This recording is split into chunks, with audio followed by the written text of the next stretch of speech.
My name is Mac Milan. My name is Edgar Gunn Jr. My name is Zavonna Cruz. My name is Father Robert Gentile. James Lawrence. My name is Omar Sada. Full name, Enrique Matthew Benningen. My name is Romario Coffey. I do not believe in the Christian God. I don't have religion. I'm more agnostic, so I don't subscribe to any kind of faith whatsoever. I was raised in a Christian home. I didn't like it. I didn't really care for it that much.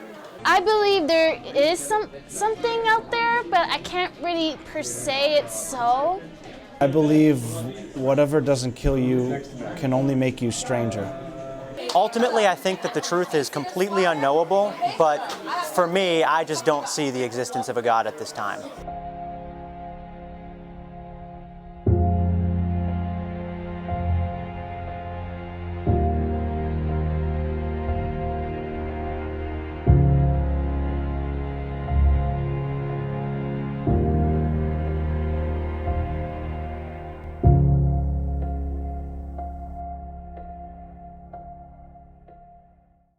I've been a pastor here since May 1st of 2006, so just over 9 years now.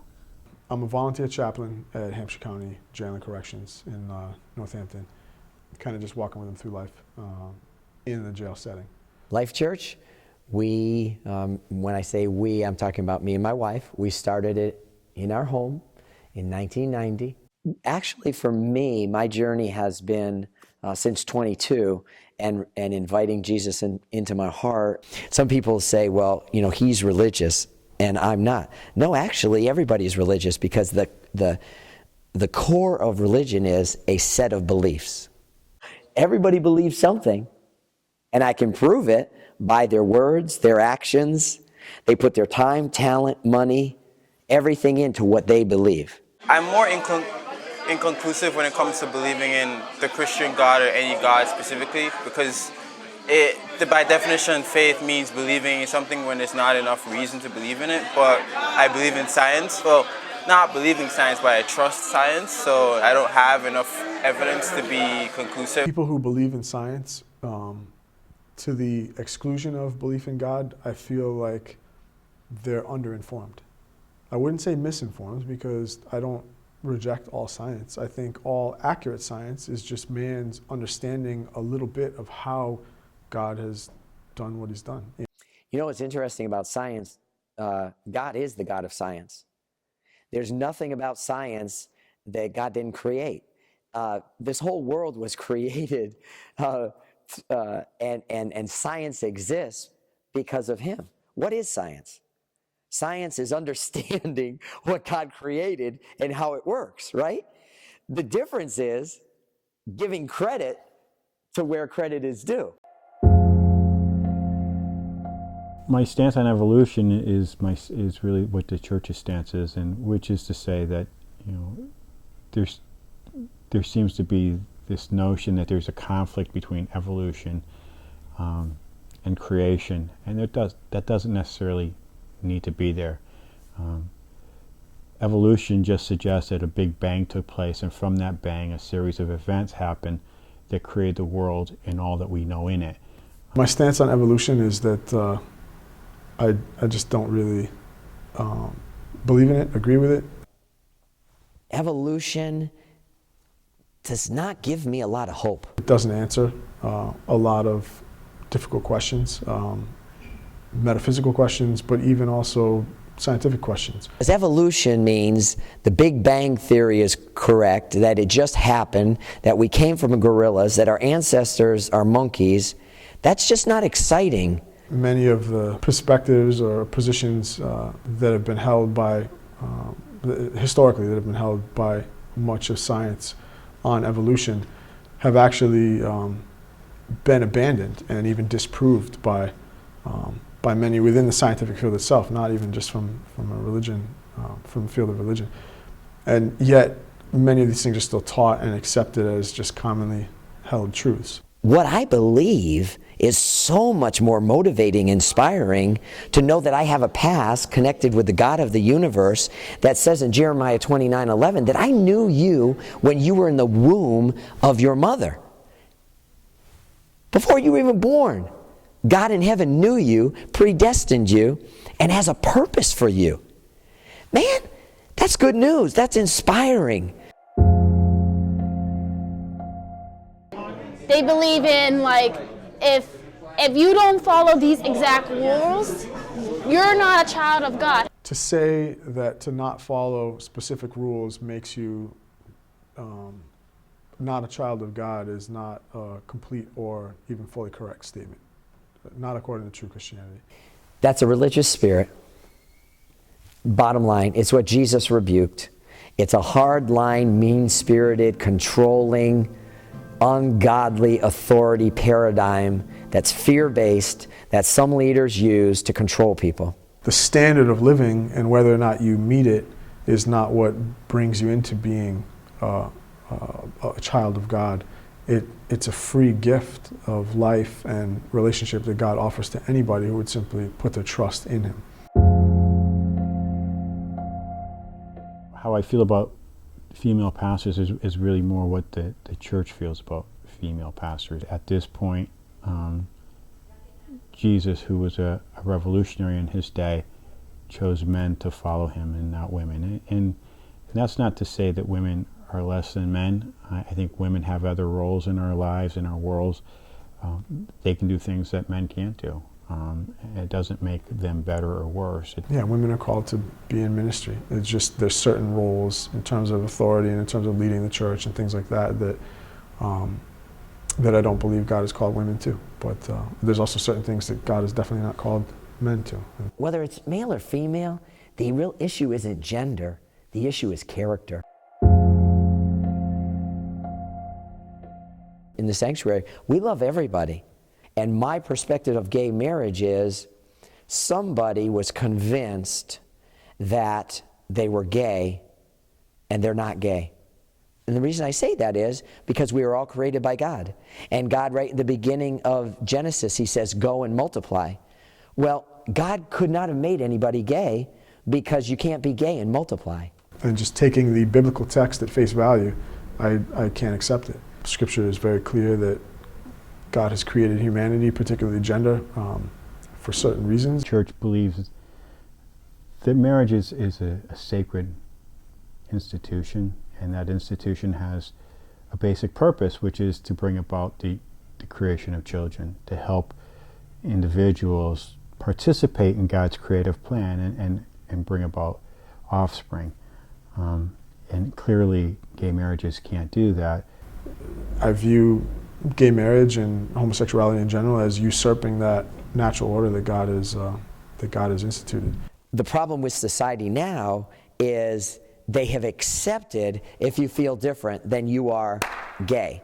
Just like, and nothing different than if someone has a hard time in school, all of a sudden you have attention deficit.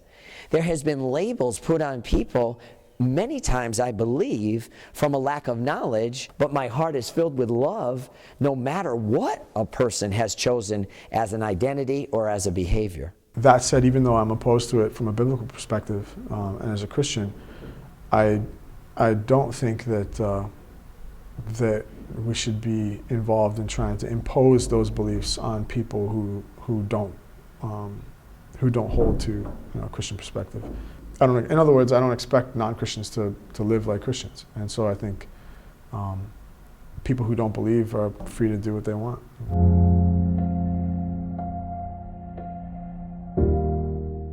It's a very organized and very strict religion, and there's a lot of things that they have in place to structurally make it difficult for people to live. Their God is either forgiving or vengeful, and there's no in-between with it. It's either or. In the very basics of it, the 7 mortal sins are basically discouraging people from doing what's natural to them. To say that that the structure of Christianity makes it difficult for people to live is it's partly true and it's partly false. People don't have to, if they don't believe, they don't have to live by Christianity structures. It's like, what are some of those sins? Greed, lust, envy, sloth or laziness, right?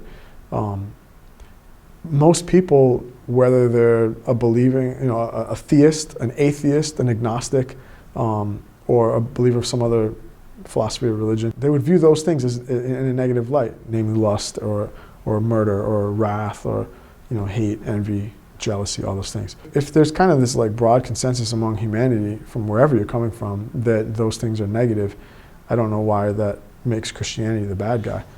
God, he means what he says and says what he means, and he's very slow to anger.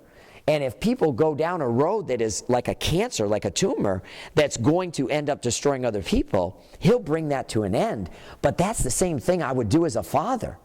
If my child is going down a wrong road and I've shown him mercy and grace, I'm going to have to up the level of discipline to help correct the situation in a loving way. I've got to find a way to correct what's wrong. The bottom line is, God is forgiving. What I don't like about Christianity is how its name has been tarnished by various sections. And they kind of threaten, if you don't believe this, you go to hell.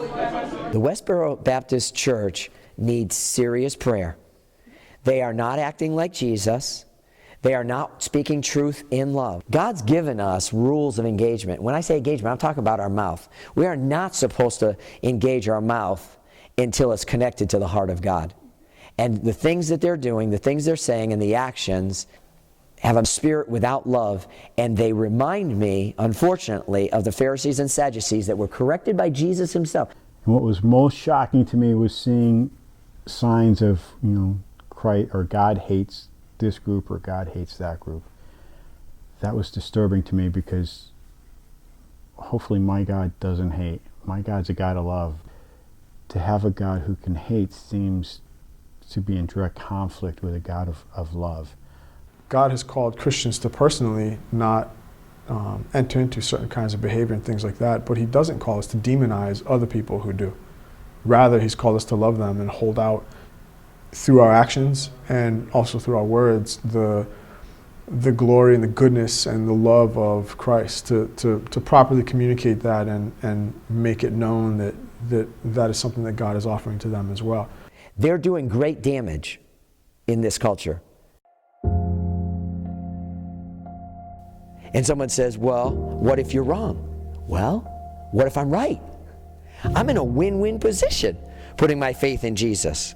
How can I be so intellectually lazy and closed-minded to reject something that I'm not even willing to look into and poke around, investigate it on my own? It's nice to believe in something. It gives you great hope and faith to believing that someone's out there watching over you. Right, is this right or is it wrong? And then there's a bunch of other religions that does the same exact thing. So I gotta think about what the best choice is. And that kind of means you have to be methodical with how you choose, so yeah. I would encourage everybody to think for themselves and to arrive at their own belief system rather than take what's fed to them without thinking about it.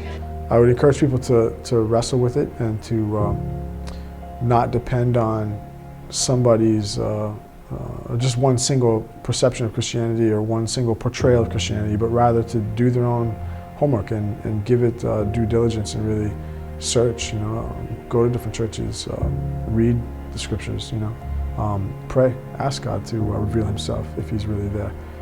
Do the research, take it serious. You have no idea how long you're alive on this earth. You don't know if you have 1 minute, 1 hour, 6 minutes, 6 hours, a day, a year, 60 years. You don't know that.